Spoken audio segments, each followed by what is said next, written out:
పరిశ్రమల ఏర్పాటు కోసం జూన్ 2024 నుంచి వివిధ ప్రైవేటు సంస్థలకు 6022 ఎకరాలు కేటాయించినట్లు పరిశ్రమల శాఖ మంత్రి టీజీ భారత్ తెలిపారు. వాటి వల్ల 1,47,000 ఉద్యోగాలు వచ్చే అవకాశం ఉందన్నారు. ప్రైవేటు సంస్థలకు భూ కేటాయింపులపై శాసన మండలిలో ఎమ్మెల్సీలు అడిగిన ప్రశ్నకు మంత్రి సమాధానమిచ్చారు.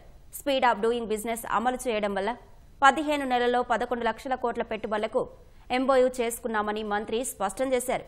ఇప్పటి వరకు 25 పాలసీలు తెచ్చామని, రాష్ట్రానికి మరిన్ని పెట్టుబడులు ఉద్యోగాలు వచ్చేలా చర్యలు తీసుకుంటున్నామన్నారు.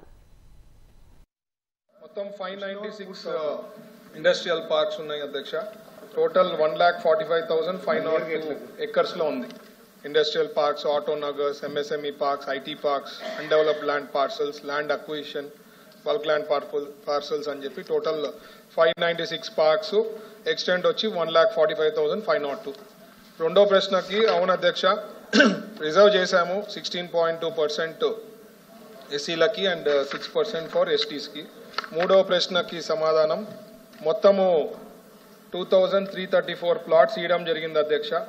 677 ఎకర్స్ ఫర్ ఎస్సీ కేటగిరీకి, 1824 బెనిఫిషియరీస్ అనమాట. అలాగే ఎస్టీస్కి వచ్చి 343 పీపుల్కి 460 ప్లాట్స్ 99 ఎకర్స్ వాళ్ళకు అలాట్ చేయడం జరిగింది అధ్యక్ష.